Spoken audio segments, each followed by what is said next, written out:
Children, today I am going to discuss the third important factor affecting India's climate, that is pressure and winds. In the previous video, we have already discussed the first two factors, latitude and altitude. Today we are going to discuss pressure and winds.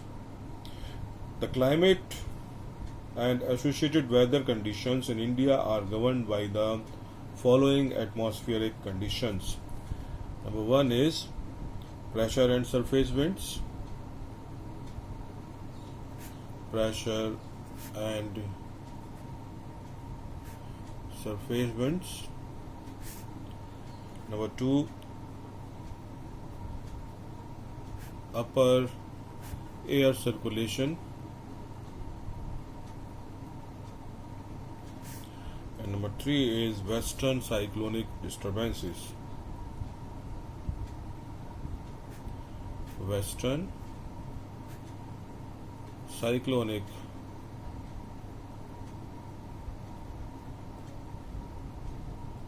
disturbances and tropical cyclones.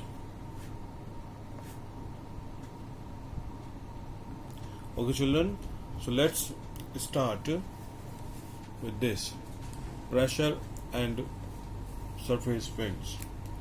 So children, as we all know, India lies in the region of northeasterly winds.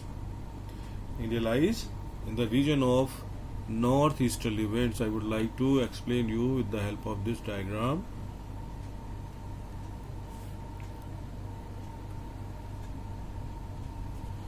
See, this is equator. These are the tropics. These are northeasterly winds. Okay, children. So India lies in this belt. Okay, this is the position of India here. This is equator. So India lies in the region. This is North Pole. This is north. This is south. This is east, and it is west. So India lies in the region of northeast winds. These winds originate from the subtropical high pressure belts of the northern hemisphere. This is northern hemisphere, this is southern hemisphere. So these winds, they originate from the subtropical high pressure belt from here. They originate from here in the northern hemisphere. They blow south. Now these winds are blowing towards the south, get deflected to the right due to Coriolis force. Now children, what is Coriolis force? First of all, what is Coriolis? Coriolis force.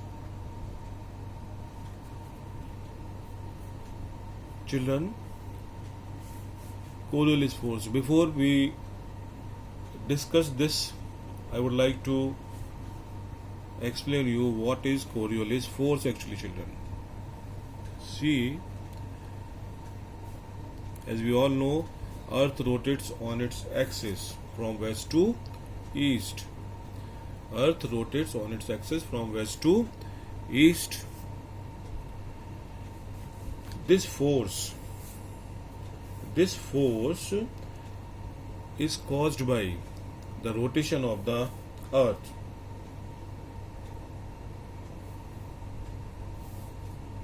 The Coriolis force is responsible for deflecting winds towards the right in the northern hemisphere and towards the left in the southern hemisphere. Now see children, this is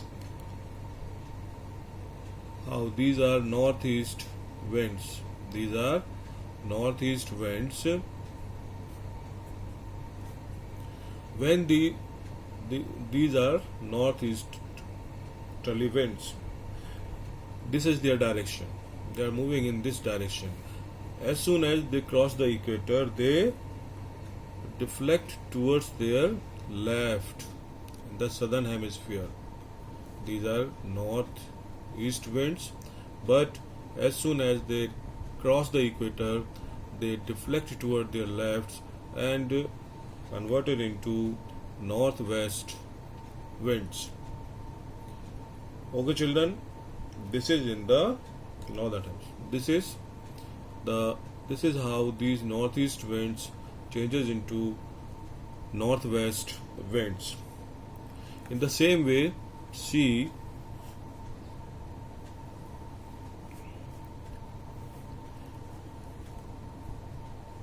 these are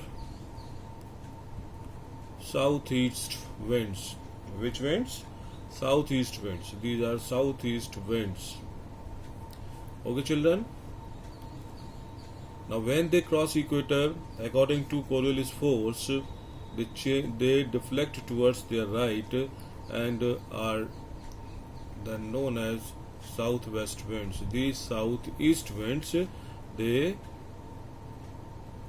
change into southwest winds. So, this is all about the Coriolis force.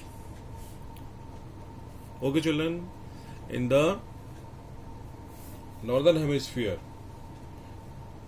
these winds, they move towards their right.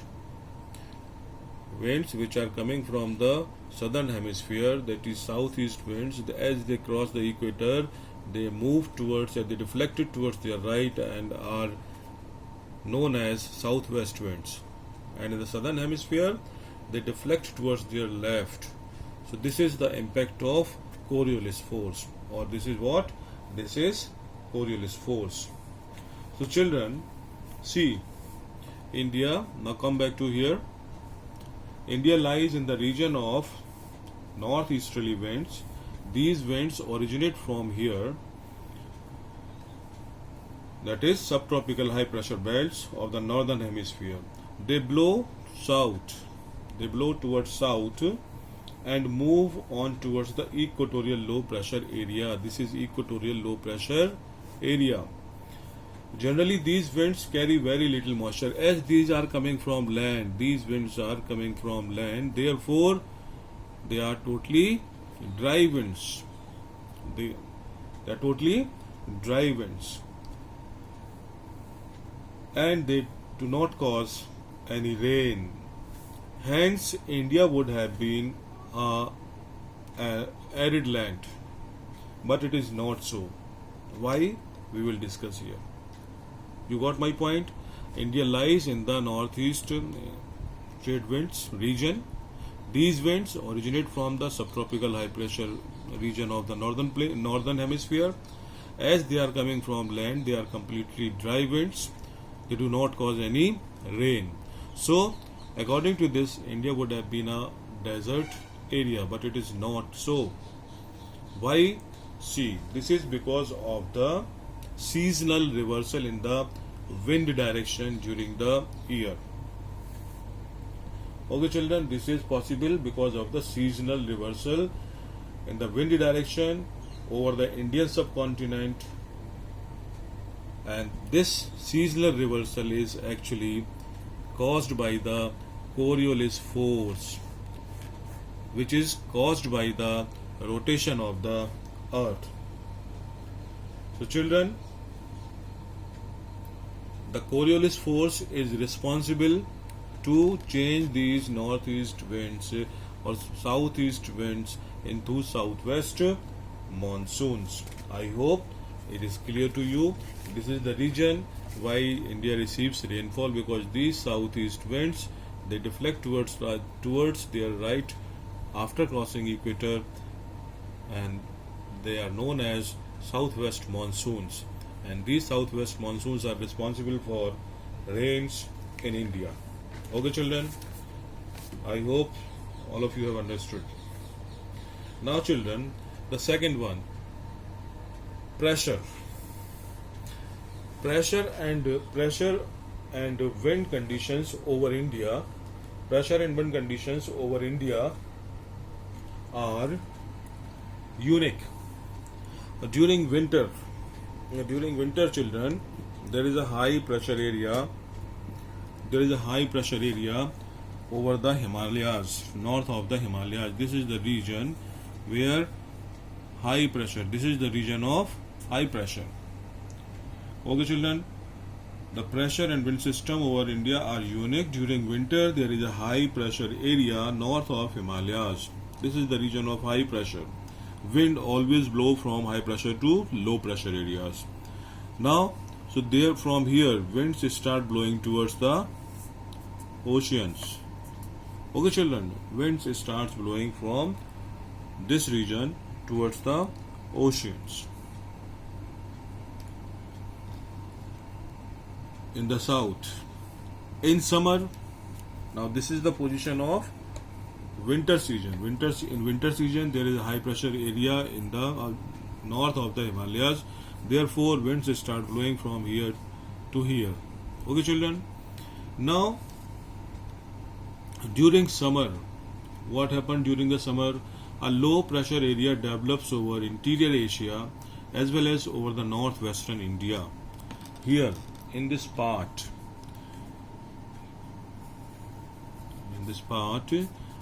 a low pressure area. This is in summer, this is in winter, this is in summer. A low pressure area develops in the northwestern part of the country. Therefore, this causes a complete reversal of the direction of wind during summer. Because of this low pressure area, winds from the southern Indian Ocean attract towards this side and they start blowing like this. Okay, children, southern Indian Ocean, here it is southern Indian Ocean, and these winds, after these are actually southeast winds which blow in the southern Indian Ocean, but after crossing equator, they are changes into southwest monsoon winds. These are known as the southwest monsoon winds. As these winds are coming from seas or blow over the warm oceans, they pick up moisture and bring widespread rainfall over the mainland of India. So this is how India receives rainfall according to the situation, according to the location.